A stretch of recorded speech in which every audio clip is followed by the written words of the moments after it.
Well, I guess the story of the ball game is Miles. He's a guy who had struggled against left-handed hitters, and he made a couple of adjustments tonight that really created some movement. He added and subtracted with his fastball a little bit better than in the past. Even if you had alternatives, would you just kept riding him there? Yeah, Daryl was an alternative for us. We had Coxie going, but he threw, I think, 27, 30 pitches last night. We wanted to ride him a little bit. We knew in order to get to, the next day, to have a chance to win this sucker, we knew one guy was going to have to be stretched out of the bullpen. So that was Miles tonight. We were just going to win or lose with him. Maybe it's a coincidence, John, but last year was Holder, Woodruff, and Lindgren. This year it's Miles Gentry. What is it about throwing freshmen in this kind of a spotlight environment that really works for you guys? Well, he's been good for a while. I mean, his first 4 or 5 outings, I know you guys remember, this spring were pretty good. It's just the whole issue was the left-hander. How do we get the left-hander out? And I think with what he's done with Butch in the bullpen, and again, adding and subtracting, off his fastball and create some movement, that was big. Their 4-hole guy, Dantzler, 4-hole, yeah. I mean, when he struck him out, he has not made a left-handed middle of the order guy swing and miss like this year. And when he got that swing and miss, I think it really changed things. And Dantzler is one of really good hitters in our league. I mean, he has just destroyed us.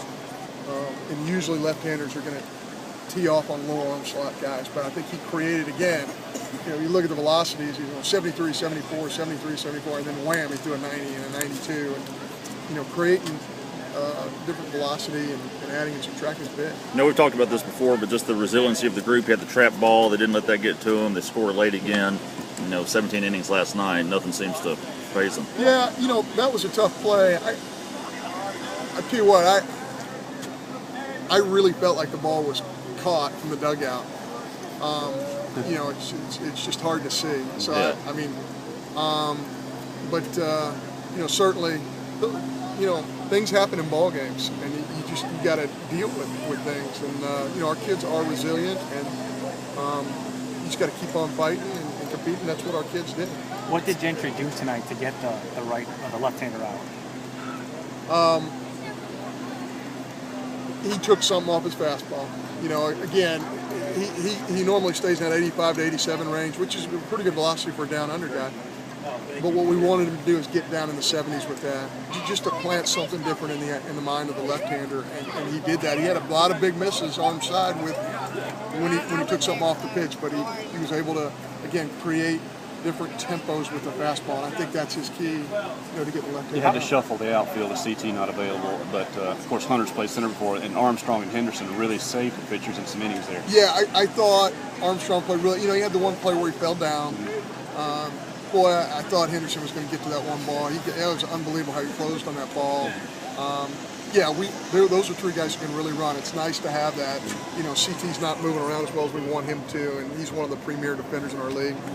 And you just go to the bench and have a guy that can really run to the baseball. John, it seemed offensively, after seeing him on Thursday, you attacked first pitch, strikes, fastballs from Belcher. Just kind of were really, really aggressive early in counts with him, knowing what you saw on Thursday. We were, and what did that guy do? He just, he said, okay. He gave up some hits, and he just went right back to pitching and just shut us down for a long period of time. That guy can really pitch. He doesn't light up a radar gun, but he didn't panic. And he just kept pitching, and he kept waiting for his team to get right back in it, and he did.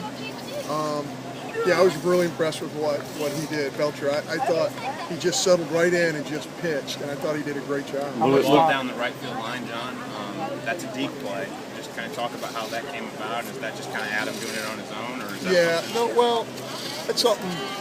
that's something in practice we work on. Anytime there's a hit and run, if the player can't find the ball, you can't fake a tag, but you can certainly fake like you're catching a baseball at any point in time. And that's what he did. And you can practice it all you want, but if you don't have a guy in the middle who's got great instincts, then those things aren't going to happen. And that's Adam Frazier. You just can't measure what that guy does on the field day in and day out. I'm glad you brought that up, because that's one of those intangibles that people don't always pick up on. Luis, did he give you what you expected? Yeah, I thought Louis was fine. He just, we need to attack the strike zone a little bit more. I think if he just forces contact a little earlier, I think he's going to ride through some of those innings. But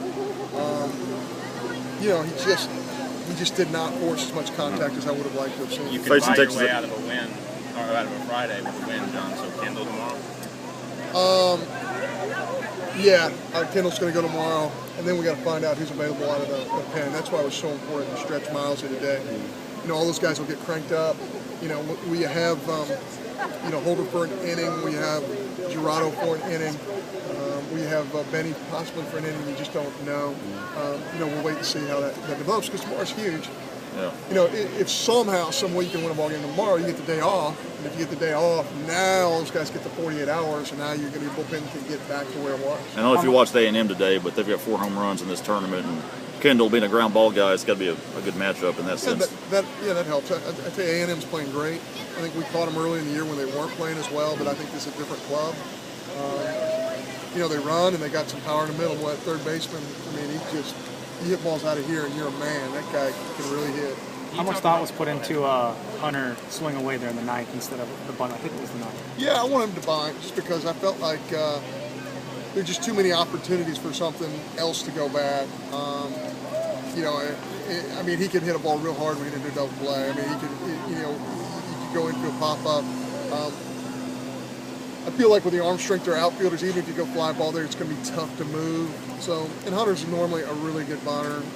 So I thought that was a no-brainer. We got to move those guys over, and you know, and Pirtle is a good contact guy who could really come through for us. So, yeah, I thought that was the right play. Can you talk about Wes's approach to the plate? I mean, he came here as a straight pull hitter, basically, and his big 2 pitch tonight from right center and right field, and he's doing that a lot more now. He's gone into a little bit of a 2-strike approach early in the count, and he's got tremendous hands. You know, when he tries to get big and put effort into a swing, it just destroys what he's trying to do. I mean, he can just flip a ball and hit a ball off the wall out there like he did yesterday. Or today, I can't remember what day he did that. This morning. Yeah, this morning. But when he just takes the effort out of the swing, he's a really good hitter. Like, he's a non-swing and miss guy. His strikeouts come from just getting heavy and swinging hard, and he just doesn't need to do that. When he's light with the hands like he was tonight, last night, he's much harder to pitch to. Any win is a good one, but how nice is it that it didn't go into extra innings after last night, and then this? Yeah, that went through our mind. That's the reason, one of the reasons why, Darryl, we had to keep Darryl in the DH spot, because if I take Darryl out of the DH spot at any point in time, then that's one less arm we have, and it's a 3-3 ball game forever in this game. So, yeah, we were at one point we're thinking about making a move, and then Butch is like, hey, don't make that move because I need that guy in the back of our bullpen. Well,